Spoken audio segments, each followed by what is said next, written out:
নমস্কার বন্ধুরা, আজকে আমি একদম দোকানের মতো বোঁদে বানিয়ে দেখাবো। তার জন্য এখানে একটা বাটি নিয়ে নিয়েছি।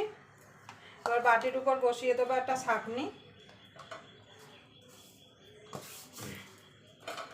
এখানে মাপের কোনো ব্যাপার নেই, আপনারা যতটা বানাবেন বোঁদে তত সেই বুঝে বেসন নেবেন। আমি এবার এখানে বেসনটা নিয়ে নেব।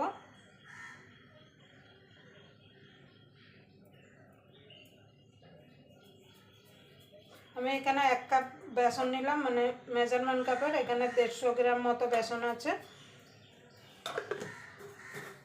আপনারা বেশি করে বানাতে চাইলে বেশি করে একটু বেসন নিয়ে নেবেন। এবার বেসনটাকে চেলে নেব। অবশ্যই কিন্তু বেসনটা চেলে নিতে হবে।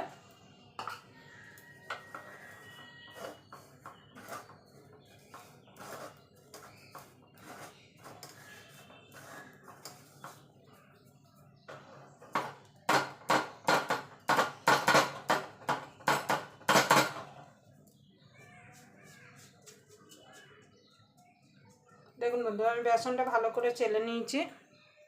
দেখুন বন্ধু, বেসনটা চেলে নিয়েছি। দিয়ে দেবো সামান্য একটুখানি নুন।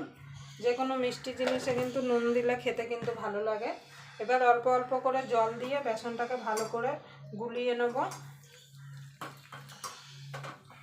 একসঙ্গে জল দিয়ে দেবেন না, অল্প অল্প করে জল দিয়ে কিন্তু বেসনটাকে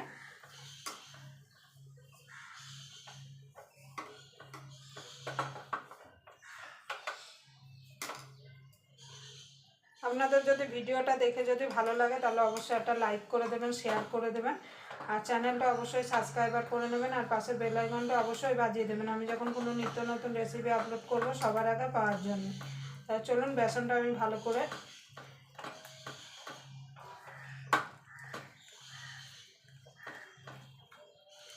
করে কিন্তু বেসনটা ফেটাতে হবে। যত বেসন ভালো ফেটাবেন তত বোঁদে ভালো হবে। আর বেশি জল দিয়ে কিন্তু বেসন ফেটানো যাবে না। এবার আমি বেসনটাকে ভালো করে ফেটিয়ে নেব। দেখুন বন্ধু, ভালো করে বেসনটা ফেটিয়ে নিয়েছি। এবার সামান্য একটুখানি জলে দিয়ে দেখব। দেখুন ভেসে উঠছে, মানে আমার বেসনটা একদম ভালোভাবে ফেটানো হয়ে গেছে। অবশ্যই আপনারা এইভাবে বেসন ফেটিয়ে নেবেন। ফেটাতে ফেটাতে দেখবেন যখন একটু জলে দেবেন এরকম ভেসে উঠবে। তাতে কিন্তু বোঁদেগুলো সুন্দর গোল গোল হবে, আর ভেতরটাও সুন্দর একটু ফাঁপা ফাঁপা টাইপের হবে। এবার এখান থেকে খানিকটা আমি বেসনটাকে দুভাগ করে নেব। দেখুন বন্ধু, এখানে দিয়ে দেবো একটুখানি লাল রঙের ফুড কালার। এবার ভালো করে মিশিয়ে নেব।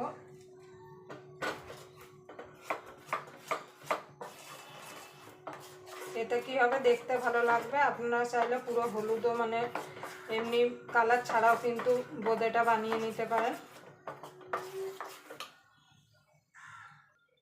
দেখেন বন্ধু, তেলটা হয়ে গেছে না কিনা দেখবো। একটা ডব দিয়ে দেবো। দেখুন দিতে দিতে উঠে যাচ্ছে, মানে তেলটা হয়ে গেছে। এবার আমি এরকম একটা ঝাঁঝরি হাতা নিয়েছি। এরকম ঝাঁঝরি হাতা কিন্তু সকলের বাড়িতেই থাকে। আমি ঝাঁঝরি হাতাই করছি, আপনাদের কাছে যদি ছাঁচ থাকে আপনারা সেটাও বানাতে পারেন। এবার হাতাটাকে একটুখানি তেলের মধ্যে চুবিয়ে নেব। আর গ্যাসটা কিন্তু একদম লো টু মিডিয়ামে রাখতে হবে। এবার হাতার উপরে এইভাবে ছড়িয়ে দেবো। কড়াই থেকে একটুখানি উপরে রাখতে হবে।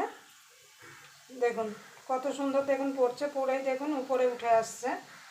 ঝাঁকানোর দরকার নেই, এইভাবে ধরে রাখলেই কিন্তু এরকম পড়তে থাকবে।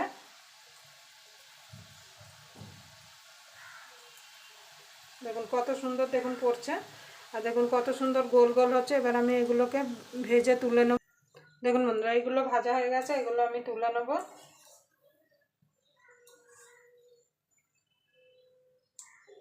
তুলে এখানে একটা পেপার নিয়ে নিয়েছি, পেপারের মধ্যে দিয়ে দেবো। তাহলে এক্সট্রা যে তেল আছে সেটা কিন্তু টেনে নেবে।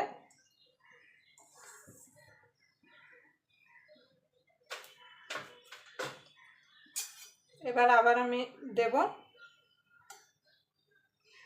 আর যতবার দেবেন ততবার কিন্তু হাতাটা, ঝাঁঝরি হাতাটাকে কিন্তু ধুয়ে নিতে হবে, না হলে কিন্তু যে ঝাঁঝরি হাতার ফুটোগুলো কিন্তু বন্ধ হয়ে যাবে। এইভাবে আমি সব বোঁদেগুলো ভেজে নেব। দেখুন বন্ধুরা, এইগুলো ভেজে তুলে নিয়েছি। এবার লালগুলো ভেজে নেব।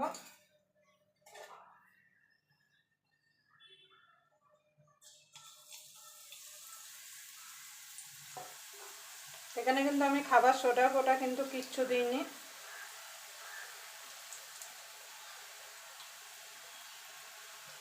লালগুলো ভেজে তুলে নেবো এইভাবে। দেখুন বন্ধুরা, বোঁদেগুলো ভেজে নিয়েছি, আর বোঁদেগুলো দেখুন কত মচমচে হয়েছে। দেখুন দেখুন দেখুন দেখুন কত মচমচে হয়েছে বোঁদেগুলো। এবার আমি বোঁদেগুলো রসে চোবানোর জন্য রসটা বানিয়ে নেব। তার জন্য এখানে একটা কড়াই নিয়েছি।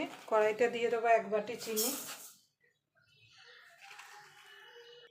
ওই বাটিটি দিয়ে দেবো 1 বাটি জল। এবার গ্যাসটা ধরিয়ে দেবো। এখানে 1 তার 2 তারের শিরার কোনো দরকার নেই, মানে চিনিটা গলে গেলেই হয়ে যাবে। দেখুন বন্ধুরা, উঠে গেছে। দিয়ে দেবো 2টো এলাচ। আপনাদের কাছে এলাচের গুঁড়ো থাকলে দিয়ে দিতে পারেন। দেখুন বন্ধুরা, চিনির শিরাটা হয়ে গেছে। দেখুন, তোমাকে বলুন। এবার বোঁদেগুলো দিয়ে দেবো।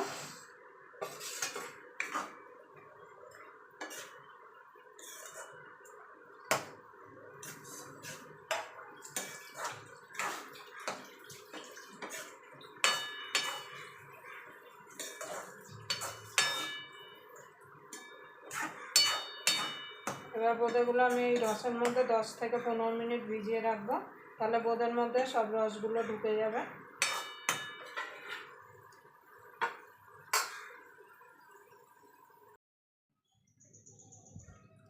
দেখুন বন্ধুরা, বোঁদেগুলো ঘন্টাখানিক হয়ে গেছে। আর দেখুন কত সুন্দর রস ঢুকেছে, আর ফুলে দেখুন কত বড় বড় হয়েছে। দেখুন কত সুন্দর, দেখুন রস ঢুকে গেছে। দেখুন দেখুন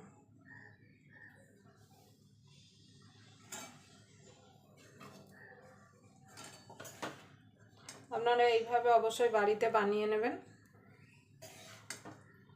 এবং দেখতে দেখুন কত সুন্দর লাগছে। কেউ খেয়ে কেউ বলবে না যে এটা বাড়িতে বানানো না, মানে বাড়িতে বানানো না, দোকান থেকে কেনা। দেখুন দেখতে দেখুন কত সুন্দর লাগছে। আর দেখুন কত সুন্দর, দেখুন রস ঢুকে গেছে। এই দেখুন